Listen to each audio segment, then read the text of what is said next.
नमस्कार फ्रेंड्स, मैं संतोष कुमार शर्मा, नगर आयुक्त शाहजहांपुर। आज आप लोगों के बीच पुनः क्लास 10 के स्टूडेंट्स के लिए लाइफ प्रोसेस एंड न्यूट्रिशन का अगला नेक्स्ट पार्ट के साथ हम आ रहे हैं। और अभी तक आप लोगों ने जो देखा है उसमें हम लोगों ने न्यूट्रिशन के बारे में डिस्कस किया था, लाइफ प्रोसेसेस के बारे में डिस्कस किया था और डाइजेस्टिव सिस्टम के बारे में डिस्कस किया था। अब हम लोग आज स्टार्ट करेंगे जो उसका नेक्स्ट और बहुत ही इंपॉर्टेंट पार्ट है, वो रेस्पिरेटरी सिस्टम यानी श्वसन तंत्र के बारे में आज हम लोग चर्चा करेंगे। हाँ बच्चों, जैसा कि भी हम लोगों ने डिस्कस किया था पिछले दो पार्ट में, लाइफ प्रोसेस के बारे में हम लोगों ने डिस्कस किया था, न्यूट्रिशन की बात की थी, इसके बाद डाइजेस्टिव सिस्टम की बात की थी और ह्यूमन बीइंग्स में डाइजेस्टिव सिस्टम का डिटेल हम लोगों ने स्टडी किया था। अब हम उसी प्रोसेस को आगे बढ़ाते हुए न्यूट्रिशन के अगले पार्ट में हम आज रेस्पिरेटरी सिस्टम यानी श्वसन के बारे में बात करेंगे। श्वसन, जैसा कि हम सभी जानते हैं कि लिविंग ऑर्गेनिजम्स के लिए सांस लेना बहुत जरूरी है। कहते हैं ना कि जब जिंदा रहना है तो सांस लेना जरूरी है, बिना सांस के कोई भी ऑर्गेनिज्म जीवित नहीं रह सकता। तो अब जो हम श्वसन की बात करेंगे वो श्वसन है क्या? वो श्वसन बेसिकली एक ऐसी प्रक्रिया है जिसमें कि हमारी जो फूड है, जो हम भोजन लेते हैं, वो भोजन को एनर्जी में तब्दील करती है, भोजन से हमें ऊर्जा देती है। और उस पूरे प्रोसेस को एक प्रक्रिया है जिसमें फिजिकल प्रोसेस भी इन्वॉल्व है, बायोकेमिकल प्रोसेस भी इन्वॉल्व है, वो सभी को मिला के हम उसको श्वसन कहते हैं। तो इसका मतलब ये हो गया कि वह प्रक्रिया जिसमें फूड यानी भोजन से हम ऊर्जा को ग्रहण करते हैं या ऊर्जा को रिलीज करते हैं भोजन से, उस पूरे प्रक्रिया को हम श्वसन कहते हैं। और इस श्वसन के बारे में हम लोग अभी डिस्कस करेंगे कि ये श्वसन बेसिकली होते कितने तरह के हैं। आप देखें श्वसन, अच्छा इसके पहले जब हम श्वसन की बात करें, इसके पहले हम एक और जरूर बताना चाहेंगे कि जैसा भी हम लोगों ने पिछले पार्ट में ये पढ़ा था, डाइजेशन की बात पढ़ी थी, और डाइजेशन में हम लोगों ने देखा था कि इंजेशन है, इनटेक ऑफ फूड, इसके बाद डाइजेशन है एंड एब्जॉर्प्शन है, एसिमिलेशन है एंड इजेशन है। तो जो एसिमिलेशन की बात हम लोगों ने की थी, एसिमिलेशन के प्रोसेस में होता क्या है कि जो डाइजेस्टेड फूड है in the form of glucose, वो बॉडी के प्रत्येक सेल्स तक पहुंच जाता है, लेकिन डाइजेस्टेड फूड को जाने से ही एनर्जी नहीं मिलती। तो वो जो ग्लूकोज बॉडी के प्रत्येक सेल में पहुंच रहा है, वो ग्लूकोज कैसे हमें ऊर्जा प्रदान करता है, उसी प्रोसेस को हम रेस्पिरेशन में देखेंगे कि उसमें हमें किस तरह से ऊर्जा मिलती है। तो ये जो रेस्पिरेशन है बेसिकली अभी आप लोगों ने समझा, ये रेस्पिरेशन में क्या होता है, जैसा हमने बताया कि जो हमारे भोजन का जो एंड प्रोडक्ट है वो है ग्लूकोज। ओके, इतना सभी को क्लियर होगा, सारे बच्चों को। एंड प्रोडक्ट जो भोजन का है ग्लूकोज है। ये ग्लूकोज कहाँ पहुंच गया? सेल में, किसी भी ऑर्गेनिज्म के सेल में पहुंच गया। सेल में होता क्या है? सेल में साइटोप्लाज्म है, न्यूक्लियस है, सेल में एंड डिफरेंट सेल ऑर्गेनली है। तो ग्लूकोज जब पहुंचता है सेल में तो यहाँ पे साइटोप्लाज्म, जिसको हम कोशिका द्रव भी कहते हैं, साइटोप्लाज्म की उपस्थिति में ये किस में कन्वर्ट होता है? ये कन्वर्ट होता है पाइरुवेट। ग्लूकोज क्या है? ये 6 कार्बन मॉलिक्यूल का एक कंपाउंड है, और ये पाइरुवेट क्या है कि 3 कार्बन मॉलिक्यूल का एक कंपाउंड है। तो ग्लूकोज से पाइरुवेट ये साइटोप्लाज्म में ये प्रोसेस होता है। और इस पूरे प्रोसेस को यदि हम देखें तो अभी आप लोग हायर क्लासेस में पढ़ेंगे, इसको हम कहते हैं ग्लाइकोलिसिस। और इसमें इसके बनने के साथ क्या होती है? एनर्जी जनरेट होती है। एनर्जी अभी हम बताएंगे एनर्जी किस फॉर्म में जनरेट होती है। ये एटीपी के फॉर्म में होती है। ये एटीपी मीन्स एडिनोसिन ट्राइफॉस्फेट। और यहाँ पे जो एनर्जी हमें जनरेट जो एनर्जी हो रही है, इसमें हमें नेट एनर्जी जो मिल रही है 2 ATP। बेसिकली इस पूरे प्रोसेस में 4 ATP ऊर्जा जनरेट होती है, जिसमें 2 ATP इसी के प्रोसेस को कंप्लीट करने में कंज्यूम होती है, एंड शेष जो बचता है 2 ATP रिलीज होता है। तो ग्लूकोज से पाइरुवेट ये रेस्पिरेशन का एक ऐसा पार्ट है जो कि प्रत्येक ऑर्गेनिज्म में होता है। इसके बाद इसके हम देखें इसमें कई पाथ हैं। अगर हम बेसिकली देखें तो इसमें हमारे इसके बाद जो है वो 3 पार्ट्स हैं, 3 तरह का। क्या क्या पोजीशन हो सकती है? एक ऐसा होता है जो कि in the absence of oxygen होता है, अब्सेंस ऑफ ऑक्सीजन, ऑक्सीजन यहाँ पे नहीं होता, और अब्सेंस ऑफ ऑक्सीजन में एक रेस्पिरेशन का प्रोसेस होता है जिसको हम लोग एनारोबिक रेस्पिरेशन कहते हैं, एनारोबिक वे में होता है। एक और पार्ट है ये लैक ऑफ ऑक्सीजन, यानी ऑक्सीजन की कमी हो जाती है, ऑक्सीजन काफ़ी कम होता है, वहाँ पे भी ग्लूकोज का कन्वर्जन होता है। और एक होता है इन प्रेजेंस ऑफ ऑक्सीजन। इस तरह से आप देखें तो मोटा मोटा ये जो रेस्पिरेशन का प्रोसेस है आप देखें तो ये 3 पार्ट में, इसके बाद ग्लूकोज से पाइरुवेट बना, पाइरुवेट बनने के बाद ये 3 पार्ट्स में ब्रेक हो गया। एक तो है जो कि ऑक्सीजन के अब्सेंस में हो रहा है, एक है कि ऑक्सीजन की कमी में हो रहा है, एक है कि जो ऑक्सीजन के प्रेजेंस में हो रहा है, यानी कि फुल ऑक्सीडेशन हो रहा है। तो जो ऑक्सीजन के अब्सेंस में हो रहा है, अगर हम इस बात को देखें ऑक्सीजन के अब्सेंस में, तो यहाँ पर क्या बन जाएगा प्रोडक्ट, जो इंड प्रोडक्ट यहाँ पे हमें आ रहा है ये एथेनॉल, एथेनॉल मिल रहा है। और एनर्जी, जैसा मैंने कहा कि प्रत्येक रेस्पिरेशन में एनर्जी रिलीज होती है, यहाँ भी हो रही है रिलीज एनर्जी। ये प्रक्रिया कहाँ पे होती है? ये ईस्ट में होती है, आप लोगों ने नाम सुना होगा ईस्ट का, और कुछ बैक्टीरिया में होती है। तो इस प्रक्रिया के माध्यम से जो फर्मेंटेशन होता है, जिसको हिंदी में हम किण्वन भी कहते हैं, वो इस प्रक्रिया के माध्यम से होता है। चाहे वो दही का बनना हो, किसी भी तरह का फर्मेंटेशन जो होता है, जो ब्यूरेज यानी लिकर वाली इंडस्ट्री में जो सारे यूज होते हैं, वो एनारोबिक पार्ट इसका यूज होता है। इसमें एग्जाम्पल जो ऑर्गेनिज्म का हम देखें तो ईस्ट एंड सम बैक्टीरिया, ये ऑक्सीजन के अब्सेंस का हो गया। एंड नेक्स्ट जो हमने कहा कि लैक ऑफ ऑक्सीजन, ऑक्सीजन की कमी कैसे हो सकती है? जैसे बच्चों आप लोगों ने रनिंग की है, दौड़ा है बच्चों आप लोगों ने कभी, जब भी दौड़ा, जैसे मान लो हम किसी को कहें, आप बच्चों आपको कहें कि आप 100 मीटर दौड़ कर आइए, आप 100 मीटर जब दौड़ कर आते हैं तो आपकी जो ब्रीदिंग होती है, जो सांस लेने की गति होती है, तेज हो जाती है। क्यों होती है? क्योंकि ऑक्सीजन की सप्लाई प्रत्येक सेल्स में करनी होती है, तो वो उसमें तेज हो जाती है। फिर हम कहें कि और आप दौड़ कर आइए, तो फिर ऐसी पोजीशन एक आती है कि ऑक्सीजन की सप्लाई फिर और कम होने लगती है। तो इस तरह का जब ऑक्सीजन की सप्लाई कम होती है, तो ये बेसिकली मसल्स में है, ये मसल्स में यहाँ पे हो रहा है। और इसमें क्या होगा, जब ऑक्सीजन काफ़ी कम होगा तो यहाँ पे लैक्टिक एसिड, इसके एंड में यहाँ पे बन रहा है लैक्टिक एसिड, एंड इसके साथ ही साथ क्या हो रहा है, एनर्जी रिलीज यहाँ पे हो रही है, एनर्जी रिलीज हो रही है। कार्बन डाइऑक्साइड भी यहाँ पे रिलीज होगी। तो इस तरह से जब ऑक्सीजन की कमी होती है तब ये प्रोसेस हो रहा है। और जो रेस्पिरेशन का जो आइडियल प्रोसेस है मोस्ट ऑफ ऑर्गेनिज्म में जो है, वो ऑक्सीजन के प्रेजेंस में होता है। जब ऑक्सीजन के प्रेजेंस में होता है तो ये जो रेस्पिरेशन है, जैसे मैंने बताया कि ये साइटोप्लाज्म में हो रहा है, जैसे आप सेल का स्ट्रक्चर देखें तो ये जो प्रोसेस है, ये माइटोकॉन्ड्रिया, जो सेल आप देख लीजिए वो माइटोकॉन्ड्रिया, उसमें ये प्रोसेस हो रहा है। तो इसमें जो ग्लूकोज है वो फुली ब्रेक डाउन हो रहा है, यहाँ पे ग्लूकोज पूर्ण रूप से ब्रेक डाउन होता है। और क्या क्या इसमें रिलीज हो रहा है? कार्बन डाइऑक्साइड, जैसा कि बताया जाता है कि श्वसन में ऑक्सीजन का इंटेक है और कार्बन डाइऑक्साइड रिलीज हो रही है। इसके बाद क्या होता है, पानी H2O, और प्लस क्या रिलीज हो रही है यहाँ पर, एनर्जी। यहाँ पर ग्लूकोज का कंप्लीट ऑक्सीडेशन हो रहा है, और ये एक जो है वो आइडियल फॉर्म है।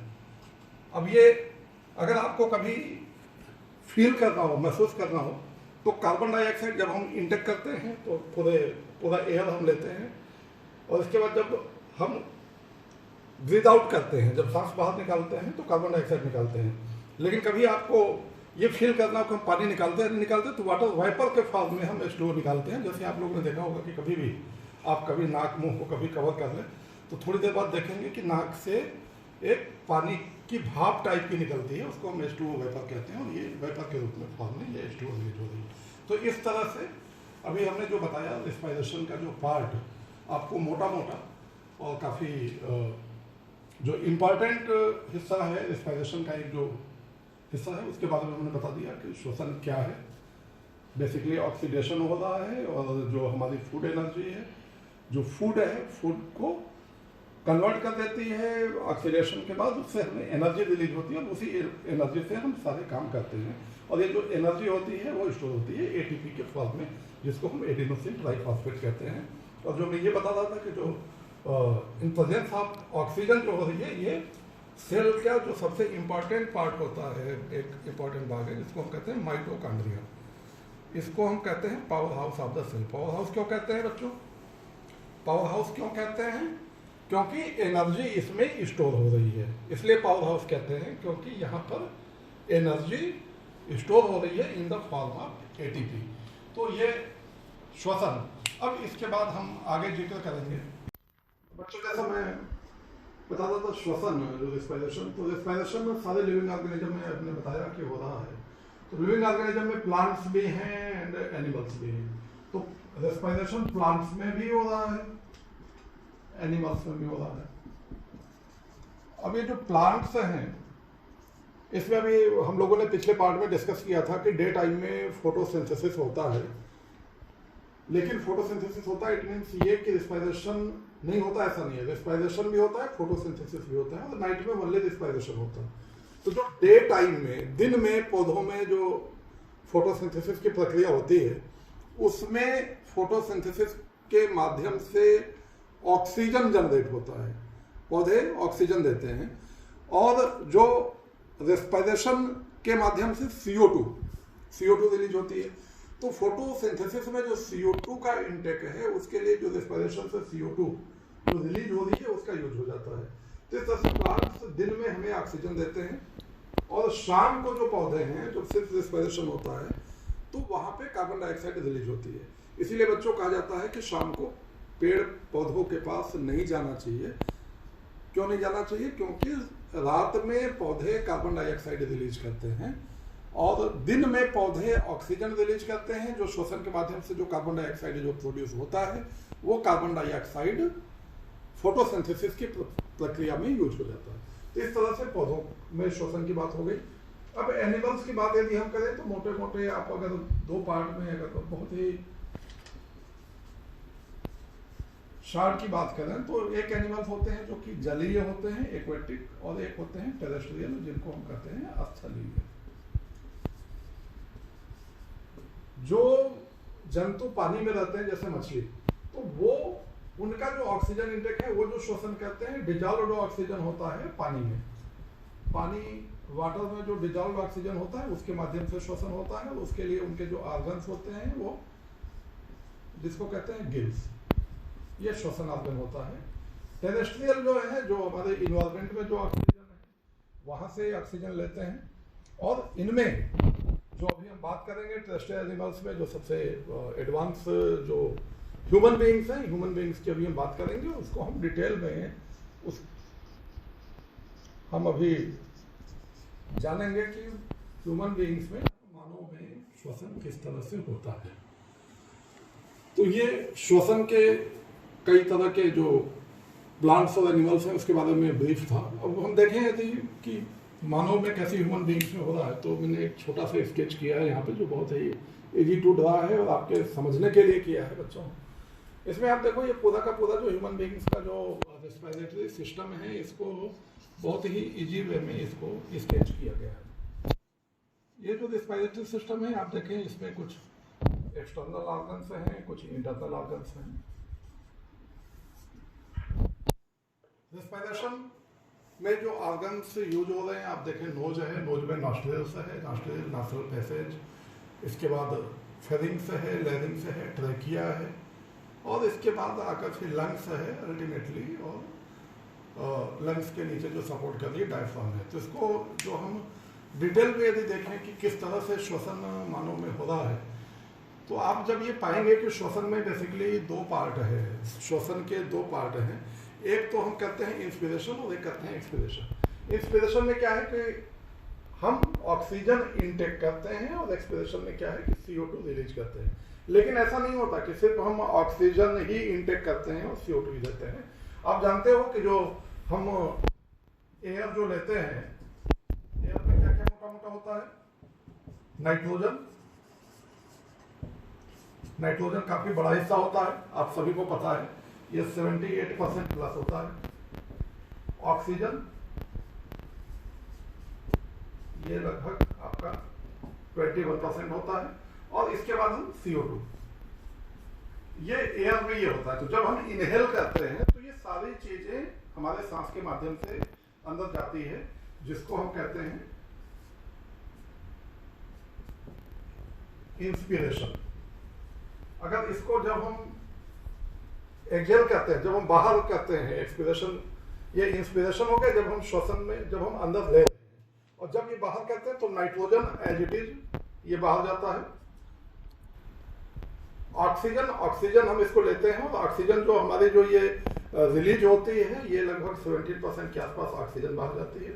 और ये जो CO2 है, ये जो 1 है, ये यहाँ पे लगभग 4% ही CO2 रिलीज होती है। तो एक बड़ा मोटा कॉन्सेप्ट है कि जब हम एयर इनहेल कर रहे हैं तो एयर के साथ ये सारे कंपोनेंट ज्यादा है, यानी नाइट्रोजन भी ज्यादा है, ऑक्सीजन भी ज्यादा है, CO2 भी ज्यादा है। ये कॉम्पिटिटिव एग्जाम्स के लिए छात्रों ये ज्यादा आवश्यक है कि ये आपको जानना चाहिए कि एयर के साथ सारे जो एयर के जो भी कंपोनेंट्स हैं सभी जा रहे हैं, और उसमें जो कंपोनेंट्स हमारे यूज के नहीं है एज इट इज वापस जा रहे हैं। जैसे नाइट्रोजन है, जितना हमने इनहेल किया उतना ही एक्सहेल किया। ऑक्सीजन 21% किया, उसमें 4% हमने अप्रॉक्स यूज किया और 17% बैक हुआ। और कार्बन डाइऑक्साइड जो है, जो कि थोड़ी मात्रा में एयर में मौजूद था, हम जब बॉडी से रिलीज करते हैं तो वो जो यहाँ ऑक्सीजन हम जितना कम रिलीज करते हैं, कार्बन डाइऑक्साइड हम उतना ज्यादा करते हैं। तो इस तरह से ये जो प्रोसेस है, ये रेस्पिरेटरी सिस्टम का ये दोनों पार्ट है, किस तरह से इनहेल और किस तरह से एक्सहेल, यानी इंस्पिरेशन एंड एक्सपिरेशन की बात हमने की। अब आप देखें क्या होता है कि नासल पैसेज, नॉस्ट्रिल, यहाँ से हम हवा लेते हैं।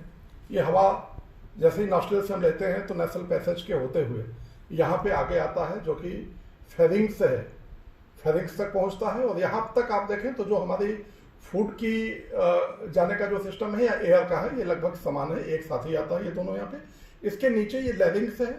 लैरिंग्स क्या होता है? जो साउंड हमारी है, जैसे अभी हम बोल रहे हैं, विभिन्न तरह की बातें करते हैं, तो यहाँ पर इसको साउंड बॉक्स में कहते हैं। ये साउंड यहाँ से पैदा होता है, ये लैरिंग्स है। और इसी के साथ एक एपिग्लॉटिस, जैसा हमने पहले पढ़ा था कि एपिग्लॉटिस होता है, जो कि ये तय करता है कि यदि फूड जा रही है तो फूड पाइप में जाएगा, और यदि एयर जा रहा है तो वो जो है हमारा ये ट्रैकिया के माध्यम से यानी विंड पाइप में जाएगा।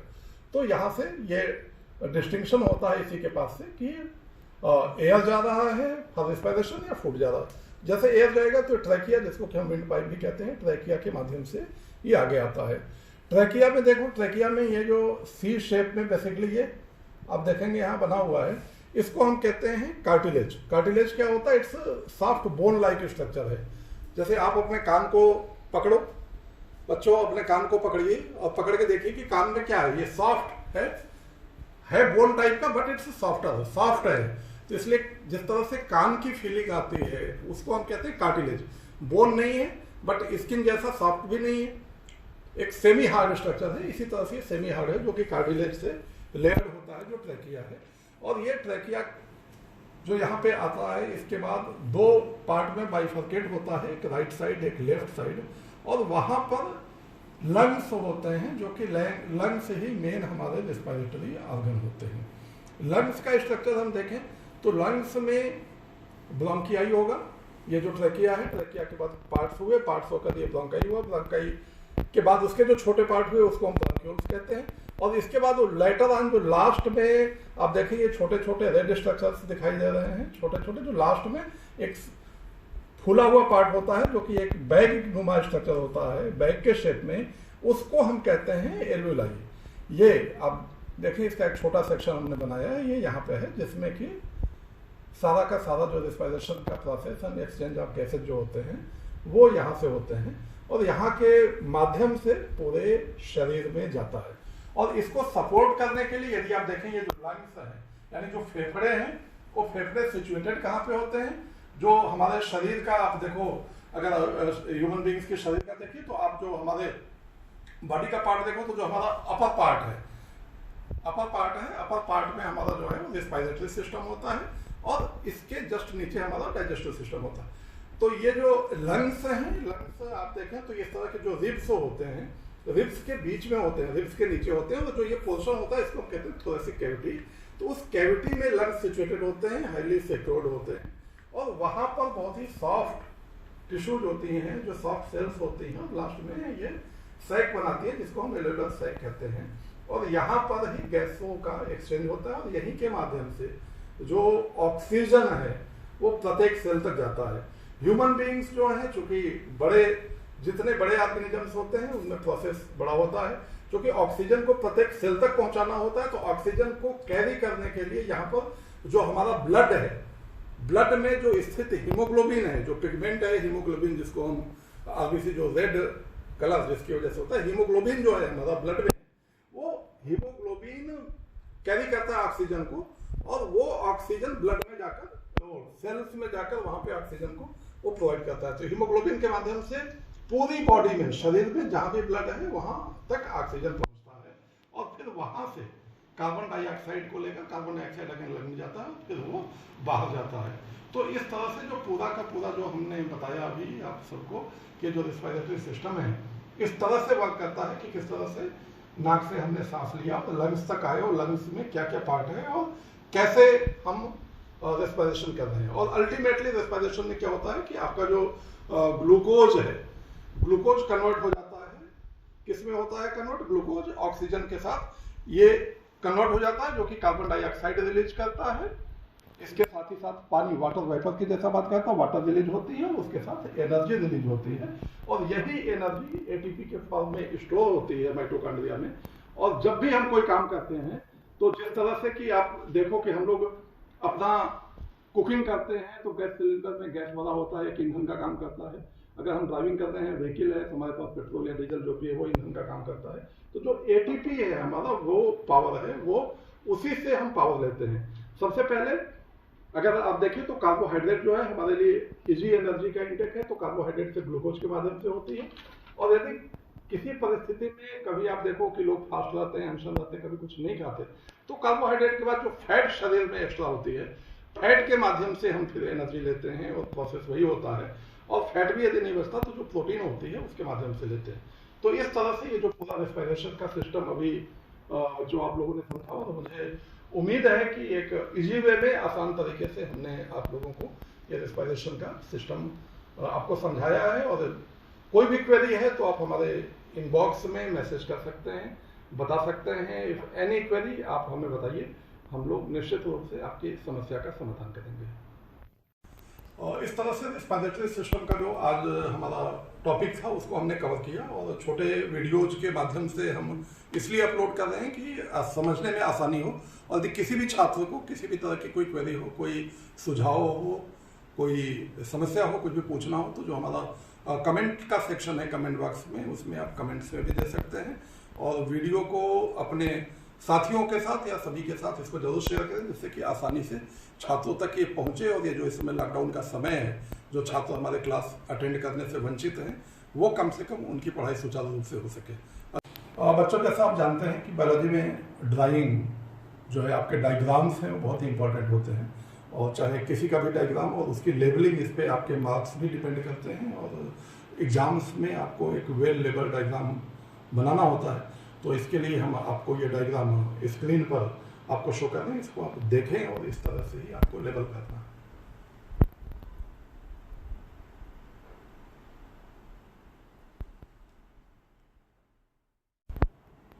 न्यूट्रिशन का जो चैप्टर है लाइफ प्रोसेस का, हम लोगों ने अभी तक डाइजेस्टिव सिस्टम की बात कर ली, रेस्पिरेशन की बात कर ली, उसके साथ सामान्य बातें कर ली हैं। अब जो बाकी आगे का, चाहे ट्रांसपोर्टेशन का सर्कुलेटरी सिस्टम हो, एक्सक्रीशन का सिस्टम हो, एक्सक्रीटरी सिस्टम, इन सभी के बारे में हम लोग आगे के पार्ट में बात करेंगे, और प्रयास करेंगे कि ये जो पूरा आपका चैप्टर है वो इजी वे में कंप्लीट हो जाए। लेकिन आप सभी लोग इसको जरूर देखें और पढ़ें, और कहीं भी कोई क्वेरी हो तो जैसा मैं बताता रहता हूँ, बार बार कहता हूँ, कमेंट बॉक्स में कमेंट्स करें। Thank you.